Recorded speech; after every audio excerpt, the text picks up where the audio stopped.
Starting Entertainment. Conference dito ngayong araw, March 14 sa Jerry's Grill, Quezon City. Timog. Jerry's Grill, Timog, Quezon City. So, I'm Miss Donna of Ganda Negosyo. I'm the PR and marketing of our event, the Night of Magic Concert. So, pakilala natin yung isa-isa yung ating talent. So, hold the mic. Let's start in the left side. Yes, hello po. Magandang hapon po. Ako po si Magic Kid de la Cruz. Ako naman po si Magic Kathleen. Hello po, my name is Sparkly, Magic Parky po. I am Magic DJ po. I'm Dr. Afuluhencia, the co-producer of this event. Hello po, good afternoon. Ako po si Magic Jubel. Hello, I am Magic LB. Hello, I'm Magic Jelly. So, palakpan naman natin ang ating mga talent. No? So, welcome sa ating mga talent, syempre sa ating press.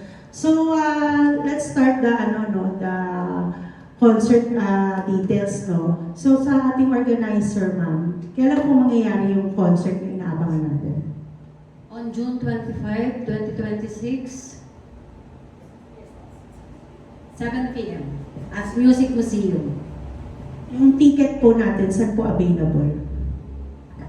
For the tickets po, pwede niyo po kaming i-PM po. Isa-isa po kaming 7 artists. 4K po yung VVIP, 3K naman po yung VIP, and 2K po yung Gen Ad. Okay, so, isa-isa sasagot yung ating talent. Ano yung ipapakita nyo sa event or talent sa ating mga manonood sa ating concert?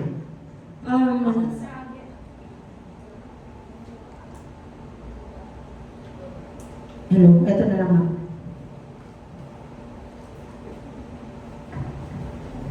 Siyempre po, sing and dance.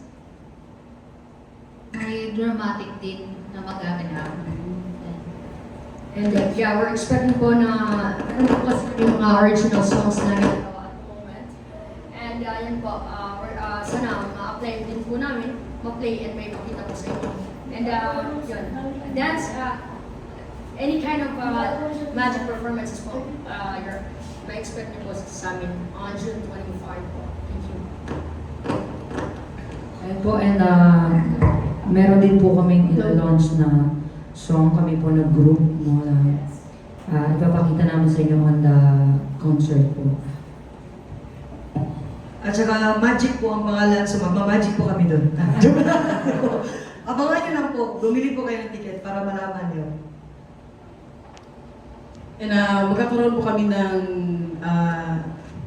original song, Sing and Dance. And meron pa kayong makikita sa amin na Magic 7. And mas ipapakita namin kung ano pa yung mas gagaling sa aming Magic 7. Yun nga, gaya na sa akin, we are so excited kasi may mga pasabog po si Direk na which is gagawin po namin na I don't know kasi kung kami parang kaya ba namin to, pero since naniniwala sila direct sa amin na kaya nyo to, magagampanan nyo to. So, hopefully po ay makapunta po kayo sa concert na ito. Marami pong magaganap, more on entertainment po. Gaya ng sabi nila, sing, dance, comedy, may mga ilo-launch na new songs, mga original songs po. So, abangan nyo po yan. Thank you. So, sa venue natin, no, sa Music Museum po ito gagawin sa ating organizer, producer. So, bakit ito po yung napili yung venue for your concert? Para po sa producer at co-producer at sa mga organizers ng Music Museum, bakit po ito ang napili namin? Dahil naniniwala po kami na ito ang first steps para makilala ang mga talents namin, mga artists na nagsisimula pa lang sa ganitong industry. Thank you po. Okay, so kayo po yung napili yung concert. So, open din po ba kayo sa mga magpa-partner po sa inyo sa event sa producer po natin? Open po po kayo sa ibang company to partner or support your concert? And hoping po kasi kami sa magiging unity ng grupo po ito. Kasi kung magkukulang or what, hindi pa po namin alam. Pero ano po kami doon? Open po kami doon. Actually, may mga tumatawag at nagtatanong na rin po sa amin tungkol sa kanila. Kaya open po kami doon. Thank you. Yung mga company and organization Yes. to support yes. your concert? Meron na po. Opo, marami na rin po nagtatanong sa amin. So ano po yung pinaka-main advocacy po ba ng concert natin, Madam? Yung main advocacy po ng lalo na ng MCD production is to upliftment and the charity. Yun po naman lagi ang inaano ng producer ng MCD. Mag-ano po namin extend po namin yung pagtulong sa mga charities, and at the same time po, yung artist namin, yan po yung makita po namin yung pag-angat nila isa-isa. O hindi man isa-isa, pangkalahatan as a group. Thank you po. So balik tayo ulit sa mga talent, no? Ano yung mga paghahanda nyo? Kasi sa June pa yung event and it's March pa lang. So ano po yung paghahanda na gagawin nyo as an artist or talent kasali dito sa concert? As an artist po, yung paghahanda or pinaghahandaan namin is, syempre ang unang kalaban namin dito is magkakalayo po kami ng lugar. May taga Cebu, may taga ibang location po kami. So, ang inaayos namin po dito is yung paano kami magsasama-sama para makapag-practice or makapag-training ng mga kailangan pa namin gawin.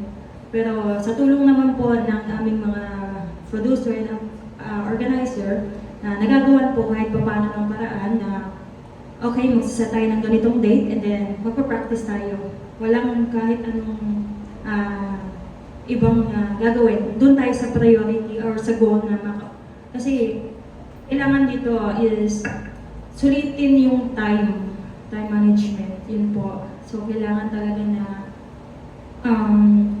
pag magkakasama kami, kung ano yung kailangan, yun po ang gagawin muna. Yun po. So as early pa lang magpe-prepare na tayo syempre para abangan ng ating mga viewers, audience, and syempre yung manonood lalo na sa concert natin. Anyway, nandito yung ating mga press, so baka meron kayong additional. So isa-isa, they can ask question. Use the mic in your representation. Hello, congrats sa lahat po. Especially sa kay Direk tsaka kay Doktor. Bali po, Dok, ano po yung nagpa-o sa inyo na sumugal kayo sa pag-organize at produce ng concert? Yung unang-una po is yung nagtiwala kami sa mga artists. Dahil alam po namin yung kakayanan nila. Magagampanan po nila bawat isa kung ano po yung ina-expect ng bawat supporters nila. Kaya po, yun po yung paniniwala. At binigay po namin ng MCD Production yung paniniwala na magagampanan po nila yon at alam po namin na magiging successful. Thank you. Then, anyone sa sinabi ni Doc, ano yung masasabi niyo na sumugal siya para sa inyo? Anyone can answer. Para sa akin po, thank you so much, Daddy Doc, kay Mami MCD, thank you so much na nagtiwala po siya sa amin, mostly po sa atin po. Maraming salamat, Mami. At kami po lahat, gagawin po namin ang best namin na mag-successful po. Kagaya po ng part 1 ng concert namin, mas gagawin pa namin more para po sa producer, para sa mga naniniwala sa amin, mga babies namin, saka mga supporters namin.